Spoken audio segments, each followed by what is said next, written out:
है क्या, पहले सिंपल भाषा में यदि जाने श्वसन तंत्र क्या है तो ध्यान रखिए एक ऑक्सीकरण क्रिया है। श्वसन तंत्र कैसी क्रिया है, ऑक्सीकरण क्रिया है, क्योंकि ऑक्सीजन के माध्यम से ही ये पूरी क्रिया जो है संपूर्ण होती है। तो श्वसन तंत्र जो है वो कौन सी क्रिया है, वो है ऑक्सीकरण क्रिया।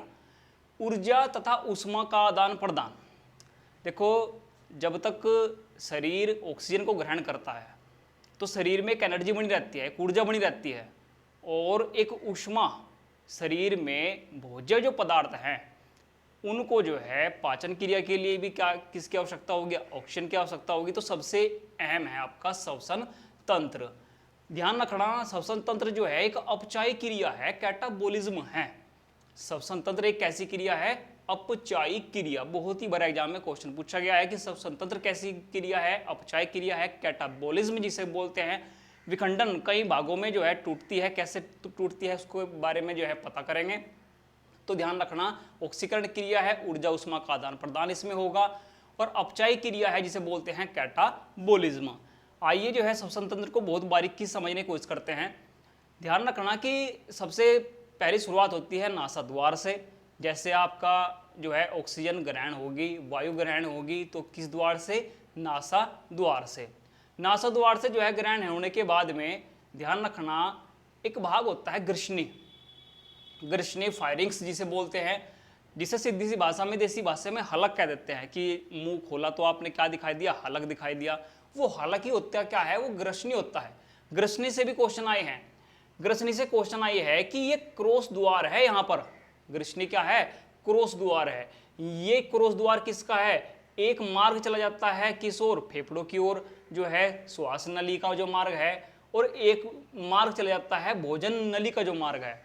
तो ध्यान रखना क्रॉस नली है यहाँ पर ग्रसनी में जो है, और इसे वो ग्रसनी को क्या बोलते हैं, फायरिंग्स बोलते हैं। बहुत इंपॉर्टेंट क्वेश्चन है।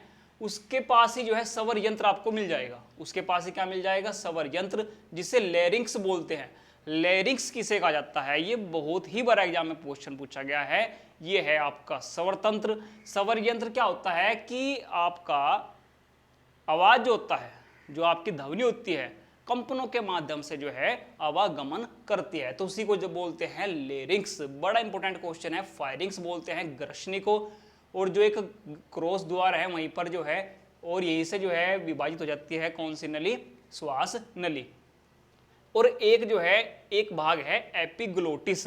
देखो ग्लोटिस माने होता है कंठ द्वार, ग्लोटिस माने क्या होता है, कंठ द्वार। और एपी का मतलब होता है इसके ऊपर, तो जो कंठ द्वार के ऊपर होता है उसे बोलते हैं एपिग्लोटिस। अब एपिग्लोटिस क्या कार्य करता है, यदि आपने स्क्रीनशॉट लेना है तो एक बार आप स्क्रीनशॉट ले सकते हैं, और बड़े ध्यान से आज का अध्याय कंप्लीट करेंगे। बड़ा ही इंपॉर्टेंट क्वेश्चन जो है यहाँ से वर्क आते हैं एग्जाम में। बात करेंगे एपिग्लोटिस से, तो एपिग्लोटिस क्या प्रक्रिया है उसको समझेंगे। देखो एपिग्लोटिस जो है एक पत्तीनुमा आकृति की स्थित होती है, आपके गले में स्थित होती है एपिग्लोटिस। एपिग्लोटिस क्या कार्य करती है, बड़े ध्यान समझो। एपिग्लोटिस कार्य करती है कि जब आप खाने का समय होगा तब तो जो है श्वास नली की ओर झुक जाती है, और खाना जो है आपका जो है आहार नाल से जो है सीधा आमाशय तक पहुंच जाता है। कौन कार्य कर रही है, ये कार्य कर रही है एपिग्लोटिस। जब सांस लेने की बारी आती है तो ध्यान रखना ये झुक जाती है किसकी ओर, ये झुक जाती है आहार नाल की ओर, और सांस जो है किस नली से चला जाता है, श्वास नली से कहाँ चला जाता है, फेफड़ों तक चला जाता है। अब कई बार देखा भी होगा आपने कि हिचकियां बहुत आ जाती है, क्योंकि क्या होता है कार्य कौन कर रहा, दोनों को जो है बांटने का एक जो है जैसा सिग्नल होता है। चौराहे पे समझ लो, कोई चौराहे पे खड़ा है कि एक और इधर भेज दिया, एक और जो है खाने को तो इस और भेज दिया, और जो वायु है, जो सांस है, उसको जो है एक साइड भेज दिया। तो कार्य कौन कर रहा, एपिग्लोटिस करता है। मगर कई बार ऐसा आता है कि हिचकी जो है आने लग जाती है। हिचकी क्यों आती है उसको समझिए एक बार आप। आपने कभी नोटिस किया होगा, आप खाना खा रहे हो, ठीक है, देखो सब काम जो है एपिग्लोटिस कार्य कर रहा है, प्रत्येक काम हो रहा है किसकी सहायता से, प्रत्येक काम हो रहा है मस्तिष्क की सहायता से। जितने भी आपके अंग हैं ये कार्य कर रहे हैं किसकी सहायता से, कार्य कर रहे हैं मस्तिष्क की सहायता से कार्य कर रहे हैं। मगर कई बार देखो ये क्वेश्चन भी ध्यान रखना कि श्वसन तंत्र जो प्रणाली है, श्वसन जो क्रिया है, वो सारी प्रणाली मस्तिष्क के किस भाग से होती है, तो ध्यान रखना मस्तिष्क के मेड्यूला ओब्लांगेटा। स्वतंत्र रेस्पिरेटरी सिस्टम, मस्तिष्क का कौन सा भाग जो है इसमें सहायक होता है? तो मस्तिष्क का मेड्यूला ओब्लांगेटा भाग स्वतंत्र में सहायक होता है। और यही जो है सूचना भेज रहा है किसको? एपिग्लोटिस को सूचना भेज रहा है कि आपने कैसे काम करना, कैसे काम नहीं करना। मगर कभी कभी ऐसा हो जाता है कि अपना दिमाग बहुत तेजी से चलने लग जाता है, खाना खा रहे बैठे आराम से और दिमाग काम करने लग गया कि आज तो भाई मैंने फिल्टर डाल के एक फोटो जो है अपना फेसबुक पर गिरा था, पता नहीं कितने लाइक मिले होंगे, उधर खाना भी खा रहे हो, मगर मस्तिष्क, क्योंकि मस्तिष्क ही सूचना दे रहा था किसको? एपिग्लोटिस को। और एपिग्लोटिस ही जो है एक और जो है खाने को भेज रहा था, एक और जो है वायु को भेज रहा था, सब काम अपने ऑटोमेटिक कर रहा था। मगर आपका मस्तिष्क सोच रहा है दूसरी बातों को, मस्तिष्क सोच रहा है कि कितने लाइक आए, उधर खाना भी आप खा रहे हो। अब एपिग्लोटिस हो गया परेशान, एपिग्लोटिस परेशान है कि मैं खाने को इधर भेजूं या वायु को सबसे पहले इधर भेजूं, क्योंकि सूचना देने वाला कौन है? सूचना देने वाला मस्तिष्क है। और मस्तिष्क कहाँ जा रहा? मस्तिष्क जा रहा, आपके सोच जा रही है किधर? लाइक पर, कि फिल्टर भी कर दिया, ब्यूटी प्लस का भी इस्तेमाल कर लिया, भी लाइक नहीं मिल रहे। तो ध्यान रखिए तब क्या होता है, ये असमंजस में पड़ जाता है एपिग्लोटिस। तो ध्यान रखिए खाना जो आहार नाल में पहुंचना था, खाना कहाँ पहुंचना था आपका? आहार नाल में, मगर गलती से कहाँ चला गया? श्वास नली में, क्योंकि कार्य सही नहीं कर रहा। कौन? एपिग्लोटिस। जो सूचना भेजना था मस्तिष्क, सूचना सही समय पर नहीं भेज पाया। तो ध्यान रखिए खाना कहाँ चला जाता है? श्वास नली में। जब श्वास नली में खाना चला गया तो ध्यान रखिए फेफड़े जो है यहाँ से जो है हवा बाहर की ओर जो है खाने को धकेल लेगी, कहने लगे भाई तेरा रास्ता नहीं है यहाँ पे, तेरा रास्ता तो आहार नाल में है, इसको जो है बाहर की ओर धकेल लेगा। तब आपको क्या आएगी? हिचकी महसूस होगी। तब क्या महसूस होगी? हिचकी। तब आप जो है पानी पीते हो और पानी पीने से जो है खाना आपका कहाँ चला जाता है? फिर आहार नाल में चले जाता है। तो मस्तिष्क की जो है बहुत अच्छी क्रिया है और मस्तिष्क जो है इस क्रिया में भाग लेता है, उसी का नाम होता है मेडुला ओब्लांगेटा। मस्तिष्क जो है यही भाग लेता है आपका श्वसन तंत्र में। कई महत्वपूर्ण पॉइंट हमने समझे और लेरिंग्स हमने समझा, ग्रसनी हमने समझा और श्वास नली के बारे में अब समझते हैं। देखो श्वास नली इसी को बोलते हैं ट्रेकिया। श्वास नली को क्या बोलते हैं? ट्रेकिया से बोलते हैं। जैसे श्वास नली से जो है वायु आपका जो है ऐसे फेफड़ों की ओर जाती है, तो ऐसे आपको दिख रहा है कि दो भागों में विभाजित हो जाते हैं। फेफड़े के भाग कितने भागों में विभाजित हो रहा है? दो भागों में विभाजित हो रहा है। जैसे ही ये श्वास नली दो भागों में विभाजित होती है उसी को बोलते हैं ब्रोंकाई। जैसे श्वास नली दो भागों में विभाजित होती है तो उसे क्या बोलते हैं? ब्रोंकाई। अब आप देख रहे हो कि जो ये ब्रोंकाई है आगे जाकर ये काफी गुच्छों में आपको दिख रही है, काफी जो है ब्रांचेज, इसकी शाखाएं आपको नजर आ रही है। जो ये शाखाएं नजर आ रही है इसी को बोलते हैं ब्रोंकियोलस। ब्रोंकाई क्या था? ब्रोंकाई था पहले दो हिस्सों में विभाजित हुए, फिर ये जो है अनेक शाखाओं में विभाजित जो हुई उसी को बोलते हैं ब्रोंकियोलस। अब आपको दिखाई रहा होगा ये गुच्छे से आपको दिख रहे होंगे, तो एक गुच्छे होता है वायुकोश जिसे बोला जाता है एल्विओली। बड़ा ही खास क्वेश्चन है, मैं आपसे कह रहा हूं यदि श्वसन तंत्र का आपने अध्याय करना है तो बहुत बारीकी से क्वेश्चन को समझिए, सारे एग्जाम में जो है आए हुए क्वेश्चन है। एल्विओली किसे बोला जाता है? जो ब्रांचेज शाखाओं के ऊपर जो ये गुच्छे आपको दिखाई दे रहे हैं इस ओर भी और इस ओर भी, दोनों ओर, तो ध्यान रखना इसी को बोलते हैं वायुकोश और यही होता है एल्विओली। ध्यान रखना 300 करोड़ इस ओर और 300 करोड़ इस ओर, आपके फेफड़ों में क्या होता है? वायुकोश होते हैं एल्विओली। सीधे आपसे पूछ लेगा कि लेरिंग्स क्या है? स्वर यंत्र है। ऐसे ही एल्विओली, देखिए एल्विओली, एल्विओली क्या है? फेफड़ों के अंदर वायुकोश है और जो ये शाखाएं आपको दिख रही है ऐसे विभाजित हुई हुई, इसी का नाम क्या है? ब्रोंकियोलस है। और जो दो हिस्सों में विभाजित हुई थी उसी का नाम क्या रखा था? ब्रोंकाई। तो बड़ा ही जो है खास अध्याय आज का है श्वसन तंत्र का। बहुत एग्जाम में श्वसन तंत्र से क्वेश्चन पूछे जाते हैं। अब जो है बात करते हैं प्लूरल मेम्ब्रेन क्या होता है। बहुत खास क्वेश्चन है कि प्लूरल मेम्ब्रेन कौन सी मेम्ब्रेन होती है।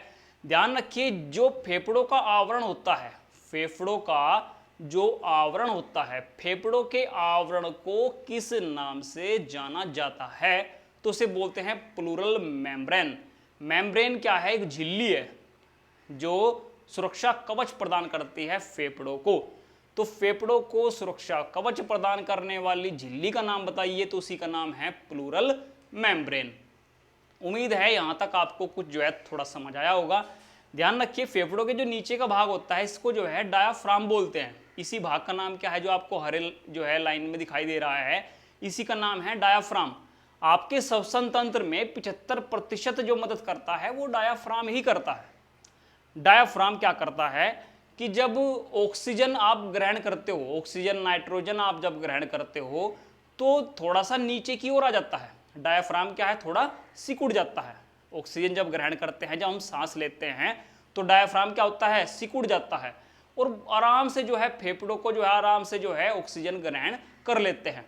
मगर ध्यान रखना, जब शरीर से बाहर निकालनी होती है नाइट्रोजन या CO2 कार्बन डाइऑक्साइड या ऑक्सीजन जो है शरीर से बाहर निकालनी होती है, तो ध्यान रखिए तब मदद करता है डायाफ्राम। फेफड़े उस समय इतना कार्य नहीं कर पाते हैं कि जो है सांस लिया और वायु को बाहर छोड़ा, उसके लिए कार्य कौन करता है, डायाफ्राम। डायाफ्राम मदद करता है जब इसे बाहर निकालने की आवश्यकता होती है फेफड़ों से वायु, तो हेल्प करता है आपका डायाफ्राम। और ध्यान भी रखा होगा, कहीं मान लिया किसी की जो एक्सीडेंटल जो है डेथ हो जाती है तो उसमें देखा होगा कि जो कहते हैं कि छाती पे चोट लगी और उसे सांस आना बंद हो गया, तो ये यही क्रिया है। डायाफ्राम यदि टूट जाता है मान लिया किसी एक्सीडेंटल केस में, तो ध्यान रखिए ऑक्सीजन की कमी क्यों महसूस होती है शरीर को। ऑक्सीजन तो आप ग्रहण करते हो मगर उसको जो है बाहर नहीं छोड़ पाते हो क्योंकि आपका डायाफ्राम खराब हो चुका है। तो डायाफ्राम बहुत इंपॉर्टेंट है श्वसन तंत्र में। ये क्वेश्चन आपने देखे हैं। आइए बात करते हैं श्वसन तंत्र जो है कैसे कैसे जीव जंतुओं में श्वसन तंत्र पाया जाता है। एक कोशिकीय जो जीव है अमीबा, पैरामीशियम। देखो बहुकोशिकीय, जैसे मान लिया आपका मनुष्य है, बहुकोशिकीय है प्राणी। देखो अलग अलग हैं, खाने का जो है सिस्टम अलग है और सब जो है खाने का है। लीवर अपना काम अलग करता है, अमाशय अपना काम अलग करता है, छोटी आंत अपना काम अलग करता है, नासिका द्वार अलग काम करता है। बहुकोशिकीय प्राणी मनुष्य है मगर सब काम करने के लिए अमीबा पैरामीशियम में तो एक ही कोशिका है। तो एक कोश के जो भी जीव हैं उनका जो श्वसन तंत्र होता है वो त्वचा होती है। ये अच्छा क्वेश्चन है। और ध्यान रखिए विसरण प्रक्रिया द्वारा, विसरण एक क्रिया है, उच्च सांद्रण से निम्न सांद्रण की ओर जो है पदार्थ के अणुओं का जो है आवागमन, वो विसरण कहलाता है। विसरण क्रिया के माध्यम से ही जो है एक कोशिकीय में श्वसन तंत्र क्रिया पूर्ण होती है। ये भी आपने ध्यान रखना है।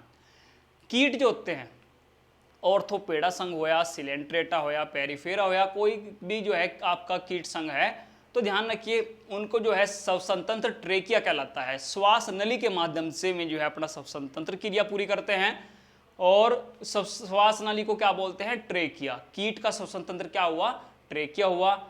मछली का श्वसन तंत्र सभी जानते हैं गिल्स है, क्लोम है या गलफड़े हैं। मछलियों का श्वसन तंत्र क्या है, गिल्स है, क्लोम है या क्या है, गलफड़े हैं। दो इस ओर जो है ऐसे जो है गिल्स गलफड़े आपको दिखाई देंगे मछली में। मगर झींगा में भी ध्यान रखना है, झींगा में भी जो है श्वसन तंत्र क्या है, गिल्स क्या है, क्लोम है। ऐसे आपने ध्यान रखना। स्तनधारी, देखो कितना इंपॉर्टेंट क्वेश्चन है स्तनधारी। इसको जो है एक का क्वेश्चन को नोट करके चलिएगा क्योंकि यहाँ से क्वेश्चन बहुत एग्जाम में पूछे जाते हैं। अब आपसे गलती क्या होगी, अपनी गलती को पहचानिए जरा। आपसे गलती क्या होगी यहाँ पे, उस गलती को एहसास कराइए। स्तनधारी जो है, स्तनधारी वर्ग जो है वो फेफड़ा उसका श्वसन तंत्र होता है। मगर हम रट के चले गए कि मछली का श्वसन तंत्र गिल्स है, क्लोम है, गलफड़े है और वहां पर क्वेश्चन आ गया व्हेल मछली का श्वसन तंत्र, तो ऑप्शन में जो है ये ऑप्शन पे गिल्स ही देगा क्योंकि आप जो है रट्टा लगा के गए हो। मगर नहीं, व्हेल मछली तो स्तनधारी में है। व्हेल मछली क्या है, स्तनधारी में है, तो उसका श्वसन तंत्र क्या होगा, फेफड़ा ही होगा, लंग्स होगा या फुफ्फुस भी उसे कहा जाता है। फेफड़े को फुफ्फुस कहा जाता है, ध्यान रखना। पक्षियों का भी श्वसन तंत्र यही होता है, फेफड़ा ही होता है, पक्षियों का, स्तनधारियों का। और व्हेल मछली स्पेशल आपने ध्यान रखनी है।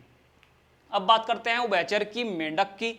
मेंढक से बहुत बड़ा एग्जाम में क्वेश्चन आते हैं। मेंढक जब जल में होता है तब तो उसका श्वसन तंत्र होता है त्वचा, जब वो स्थल पर होता है तब श्वसन तंत्र होता है फेफड़ा। और मेंढक जब अपने जो है, जब मान लीजिए मेंढक का जन्म होता है तो ध्यान रखिए मेंढक को टेडपोल के नाम से जाना जाता है। तब मेंढक को किस नाम जाना जाता है, टेडपोल। जो मेंढक की युवावस्था है उसी को बोलते हैं टेडपोल।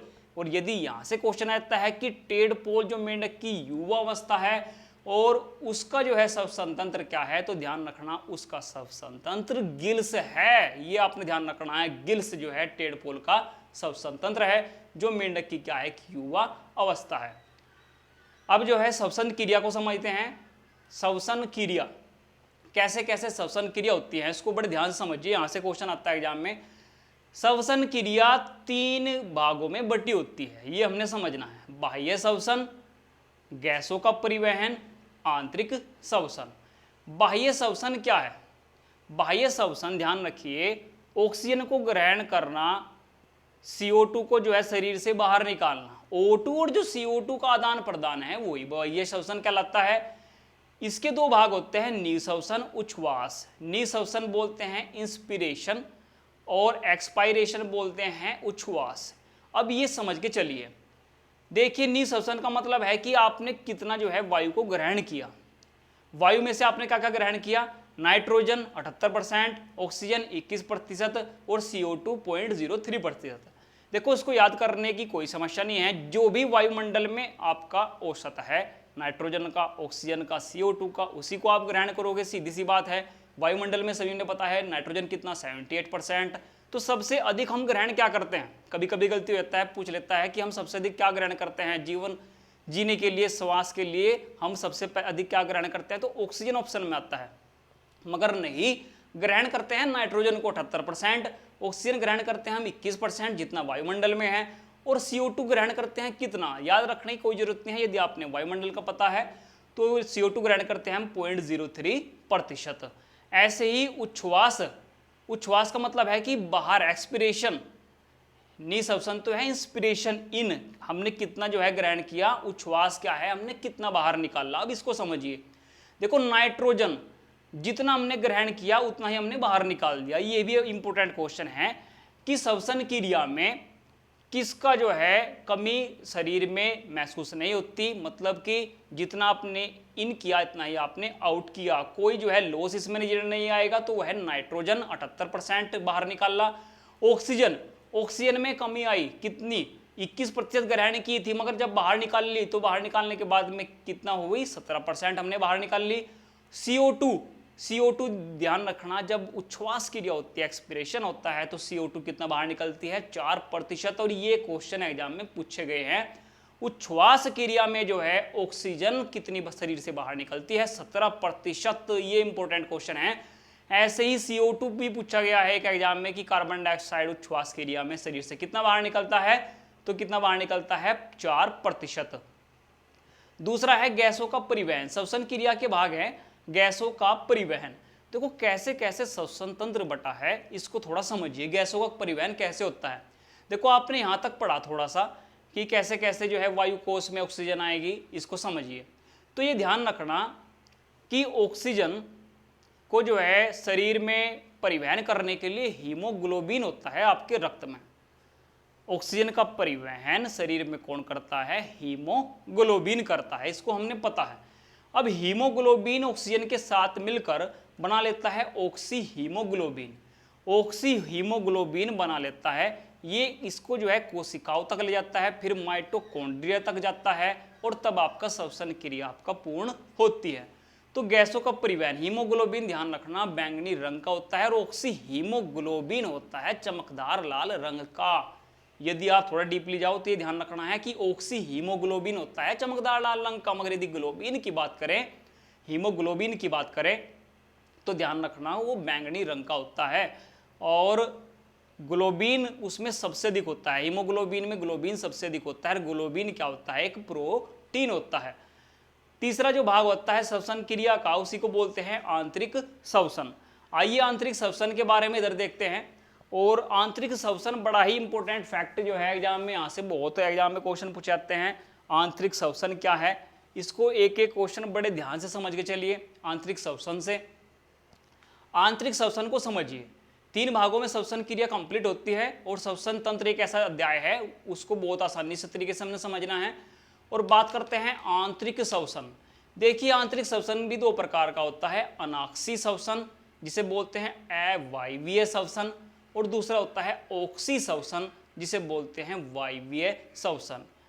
ये क्रिया पूर्ण होती है ऑक्सीजन की अनुपस्थिति में, और यह क्रिया पूर्ण होती है ऑक्सीजन की उपस्थिति में। ये 2 क्रिया हैं आंतरिक श्वसन की। बस इसको समझ लीजिए कि ये सबसे इंपॉर्टेंट अध्याय आपका चल रहा है।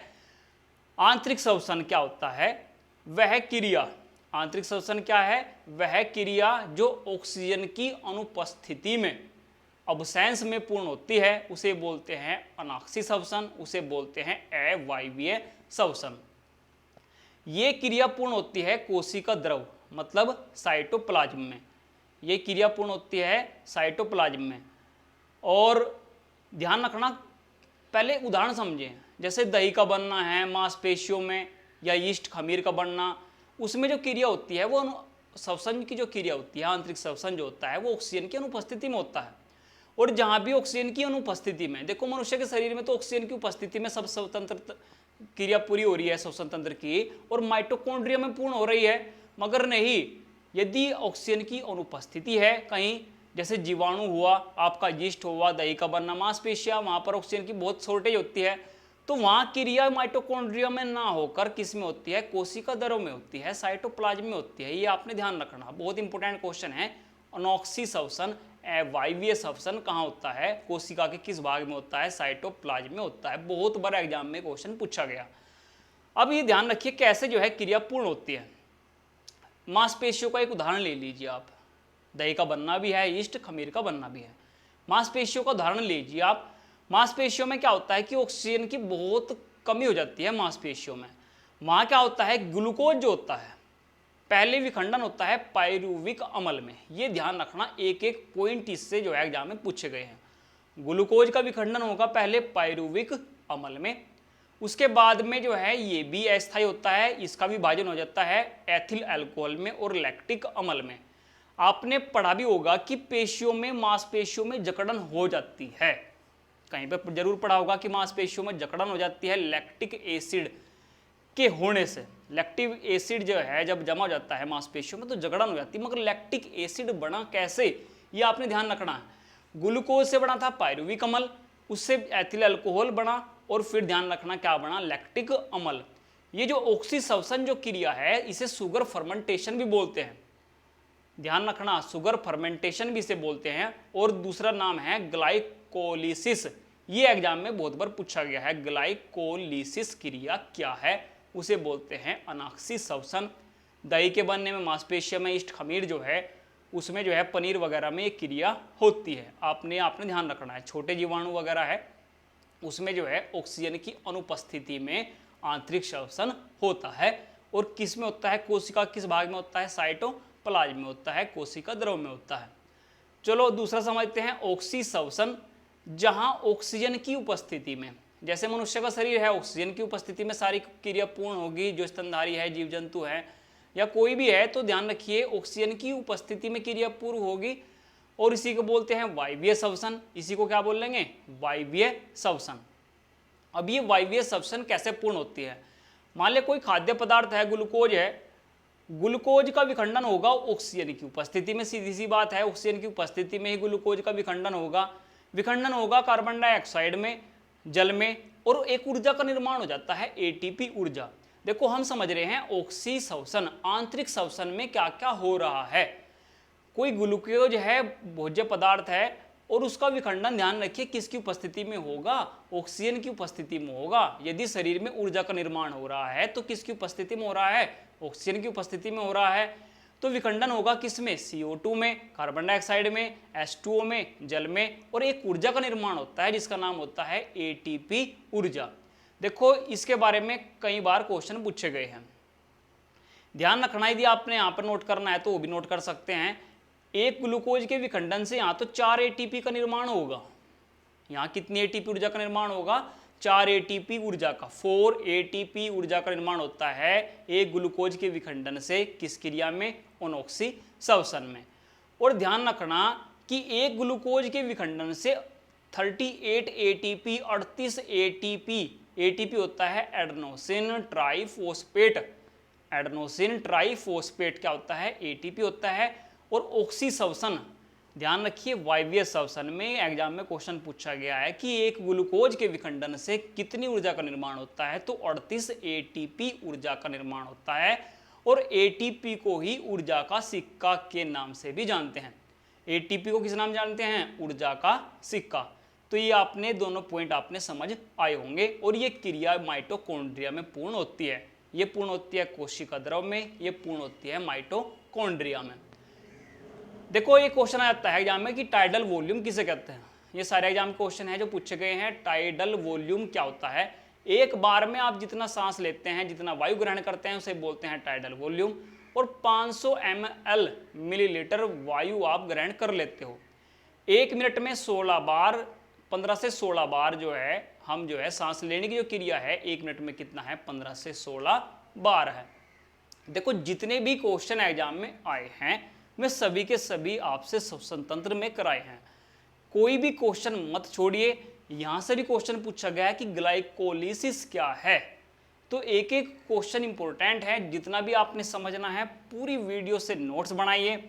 और नीचे जो है डिस्क्रिप्शन जो लिंक है उसमें जो है पिछली हमारी कुछ वीडियो है, विश्व का भूगोल है, जीव विज्ञान के और भी पार्ट है। बिना दूसरे पार्ट को देखे पार्ट कम ही समझ आएंगे, तो सारे के सारे पार्ट कवर कीजिएगा। और उम्मीद है आपको आपकी परीक्षा में अवश्य ही सफलता मिलेगी। धन्यवाद।